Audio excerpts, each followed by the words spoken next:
My name is Moses Chirwa, working as a consultant obstetrician gynecologist. I'm from Zambia, and I work in a district called Chipata at a hospital called Chipata Central Hospital. I'm glad to be part of this training, which was organized through Merck Foundation. I got to know about Merck Foundation through our Ministry of Health. There was a time I had accompanied our Minister of Health in Dubai, and when I got through there, I met the Merck Foundation team, and that's how I was introduced. And big opportunity it was for me, because that's what I'd been planning to do all this time, get into fertility treatment. And this has been such a nice opportunity for me to get to know a lot more about infertility treatment. And even when I head back home, my knowledge has just become so vast. Finally, I've gotten to have had that experience, hands-on experience, in a state-of-the-art training facility with quite a lot of exposure, modern technology, including fertility treatment in a low setup. It's been such a nice, wonderful opportunity, of which I feel when I get back home, there is quite a lot more finally that I'll be able to offer to my patients who suffer from infertility. And more importantly, I'm involved in teaching, and through teaching, I'll be able to transfer a lot of my knowledge and a lot of experiences that I've gained through this training to so many people that fall under my department. And of course, other colleagues that we do share with scientific data when it comes to gynecological conditions, especially fertility treatment. With the challenges that we've continued facing in terms of fertility treatment, when you look at staff involved, trained embryologists, we don't have, and we have to depend. In the same private sector, the group that has to come from outside. Then whilst most, when it comes to specialist care treatment in terms of fertility, it is generally offered by people that have studied obstetrics and gynecologists, but those who have particularly taken up keen interest, probably even undergone further trainings, exposures, especially trainings in fertility. So far, among the team that is in Zambia, I do not know of anyone. We basically do not have one. And like I said, apart from the team that comes from outside, otherwise the local team, no one has taken up fertility like a subspecialty where the whole interest is just fertility, and probably offer even advanced techniques when it comes to fertility treatment. Those are lacking. And we are hoping once I do this, a lot more of my colleagues come and train. As we are becoming many, fertility treatment will definitely, we hope we are going to improve it and make it easily affordable throughout the country. Then the other challenges we keep having are investigatory capacity.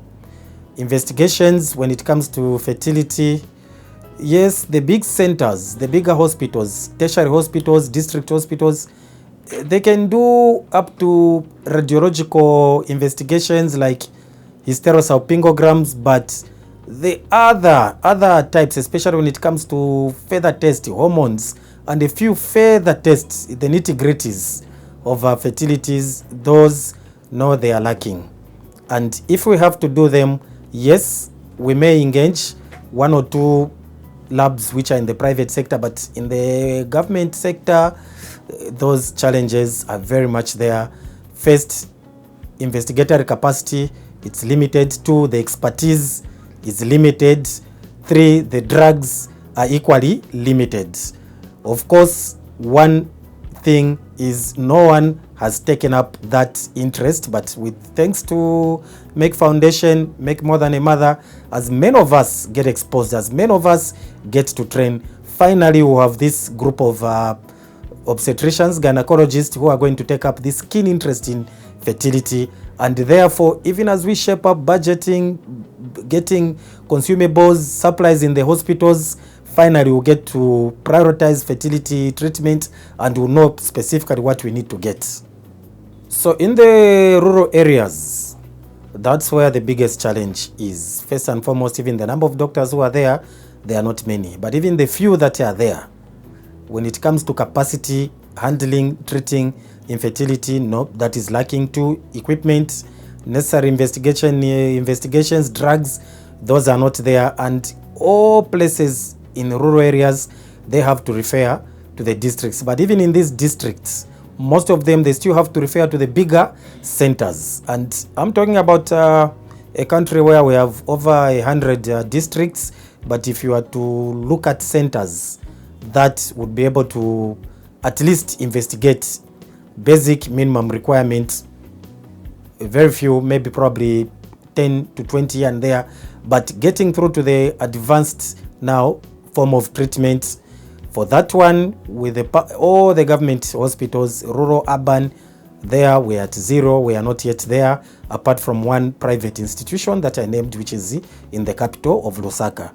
So it means even those now coming outside Lusaka, if they are to get that form of treatment, they will need to cover those long distances. They will need to look for accommodation. And of course, infertility treatment, sometimes a client will need to be reviewed repeatedly, probably for close to a month. All those now challenges come in. They have to come from far-flung places, and then they have to get through to the main capital. And then costs. Yes, it's a private institution. As usual, costs have to come in, which the majority are unable to afford. And in the end, treatment becomes now a preserve of those with money, a preserve of those who are rich. They are basically the ones who are able to afford that treatment. Otherwise, a common person on the street, the fees are just quite too high for most of them. They'll be unable to afford such fees, and including the logistics of traveling to the main capital. So the social challenges when it comes to infertile couples, mainly it falls on the woman. What will happen is women get stigmatized for failing to conceive, for failing to have a child. We even have certain terms which are quite derogatory, like in the area where I work, Eastern Province, they even use a specific term like ingomwa to suggest this woman is unable to have a child. And what will happen is marriage, basically one of the biggest thing with marriage in our setup is that there have to be children. After a year of marriage, relatives, name it all, parents to the couple, especially parents to the man, they will come knocking and asking, when are we getting a grandchild? When are you having a child? And once the couple is unable to have a child, one or two problems start coming in. Secondly, some couples, we get issues where men, 3, 4 years failing to have a child, then they'll start attempting elsewhere, of course, illegally, without the wife knowing. And if they end up having a child there, I've dealt with infertile couples where a woman comes maybe after 5 years of marriage and she says, doctor, please do whatever you can. My husband has just impregnated another woman. Why? He was telling me that I'm unable to give him a child, and therefore he had to go somewhere. Already that puts that couple at risk of infections such as HIV and other sexually transmitted infections. Generally, not having a child, the couple, a man is equally seen as being weak. Like, he's not strong enough to impregnate a girl. He's not strong enough to impregnate his woman. And sometimes people, they'll do it in a joking way. But when you look at the person himself, the person involved, the person gets affected, because every time he gets back home, at the end of the day, everyone is busy talking about, no, my child at school has done this, my child this. And then you just have this couple who don't have anything like that, don't have anyone to talk about, let alone even just having been able to achieve a pregnancy. For some couples, it has been a challenge, and that even self-esteem, it goes down. Finally, even that confidence in the woman, including in the man, it just goes down. At the end of the day, the couples, they are just able, more or less, they feel like they are not, the woman feels like she's not woman enough, and that's why she's unable to have a child. Even the man at some point gets to feel like he's not man enough. And of course, society rubs salt into the wound, and they're like, you, look at you, this is why you are even unable to have a child. Those are the big social injustices that our people with infertility suffer. In terms of fertility care, first and foremost, it's provided in both the public sector and the private sector. The private sector, or let me first start with government sector. In government sector, infertility is treated generally together with other obstetrics and gynecological conditions. So in short, women or couples that suffer from infertility, they're just grouped together with the other people that have other women's healthy problems. And as a result, there is no particular unit in any of the public government institution where you can say this is particularly on this particular day or this particular unit. It's purely dedicated to infertility, and therefore I would say such infrastructure in public institutions therefore are not existent, except when they are bunched up together with the other conditions, meaning priority already is compromised. In the private sector, there's one private sector which is able to offer IVF. For them, all they do is purely infertility. Completely, this one is just dedicated to fertility treatment and nothing else. So for now, I can say the whole country, what we have should be one. Maybe this time I was away, there could be another one or two, but to my knowledge so far, there's only one that has been existing, and that's in the main capital, Lusaka, which makes it even more difficult for those that come from outside.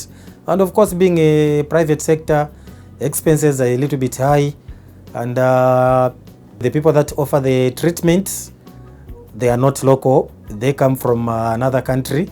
They come in as a group of specialized group individuals, doctors, embryologists. Then they would come in, treat a batch, then go.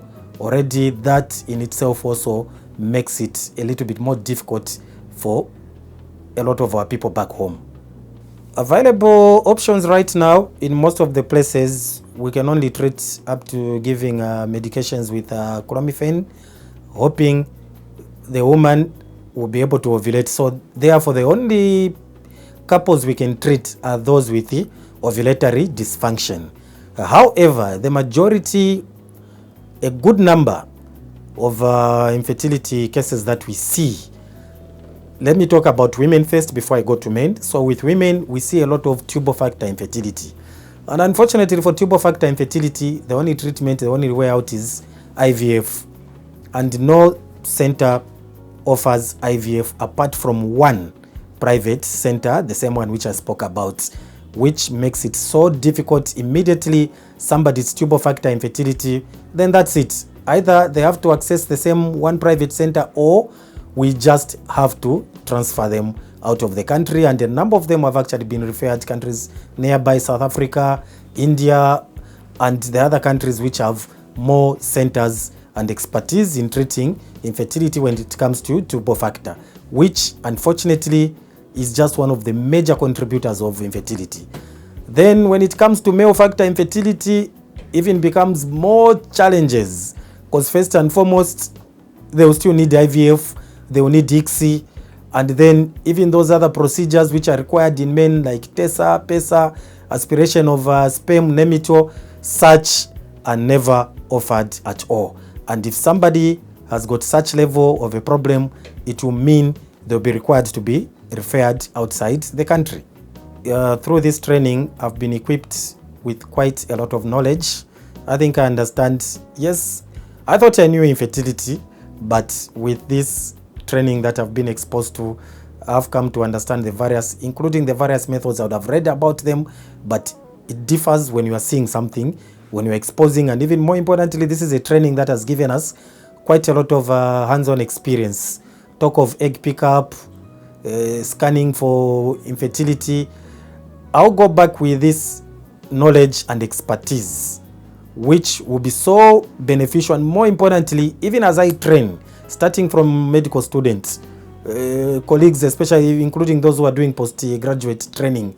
Finally, my input in the field of obstetrics mainly I'll venture towards the fertility, and when we go there, it will start with opening up a fertility unit, and through that fertility unit, then we can continue expanding, build on it, and with time, we should be able to see a situation where everything which comes to fertility treatment, we'll be able to offer it locally, meaning finally our people will not need to be traveling outside.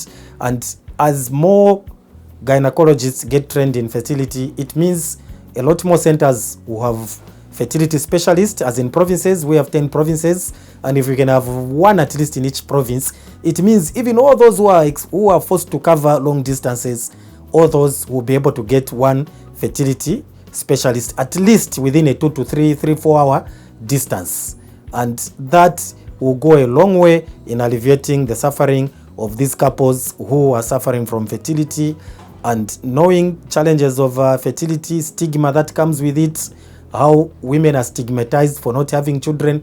We hope, it is my view as I go back, that finally will be the answer to those women and couples crying out right now.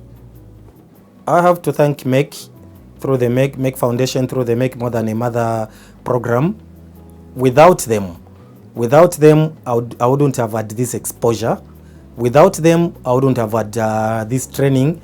And when you are offered a training where basically they have done everything for you, they have done the fundings, even found the school for you, get there, and more importantly, they placed us in what is being described, and from what I've seen, like India's best training institute when it comes to fertility. I basically, I don't know how much more words, like what would I've basically run out of words that I would use to thank Merck, and all I can just say is they have been such a wonderful institution. The exposure I've gotten, including 1 or 2 conferences that I have attended, thanks to Merck Foundation, thanks to Merck More Than a Mother program. And I pray that Merck continues with this wonderful program, because what has been happening is infertility is actually a neglected public health program.